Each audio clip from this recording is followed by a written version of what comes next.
తెలంగాణ రాజకీయాల్లో మరో మలుపు తిరిగింది. అసెంబ్లీ స్పీకర్ గడ్డం ప్రసాద్ కుమార్ పార్టీ మార్పుల వ్యవహారంలో 6 ఎమ్మెల్యేలకు నోటీసులు జారీ చేశారు. ఇటీవల బీఆర్ఎస్ నుండి కాంగ్రెస్లో చేరినట్టు ఆరోపణలు ఎదుర్కొంటున్న ఈ ఎమ్మెల్యేలకు సమాధానమివ్వాలని ఆదేశించారు. రాజకీయ నిబంధనల ప్రకారం పార్టీ మార్పులు అసెంబ్లీ చట్ట విరుద్ధమని ఇప్పటికే బీఆర్ఎస్ నేతలు స్పష్టంగా తెలియజేశారు. స్పీకర్ ఇచ్చిన ఈ నోటీసులు తెలంగాణ రాజకీయాల్లో కొత్త చర్చకు దారితీశాయి. ఎమ్మెల్యేల భవిష్యత్తు ఏమవుతుందో, అసెంబ్లీలో సమీకరణలు ఎలా మారుతాయో అన్న అంశంపై ప్రజల్లో ఆసక్తి పెరిగింది. ఈ పరిమాణం రానున్న రోజుల్లో కీలక ప్రభావం చూపనుంది.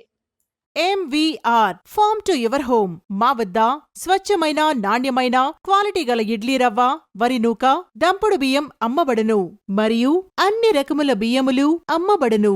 మా ఇండస్ట్రీస్ మండపేట, చెల్లూరు, గండేపల్లిలో కలవు.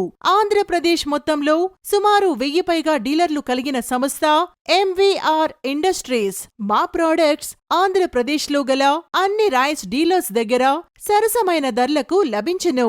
బ్రౌన్ రైస్ మా ప్రత్యేకత. ఇప్పుడే సంప్రదించండి. MVR farm to your home. Chairman Rotarian M. Venkateswararao. Contact 9849158176.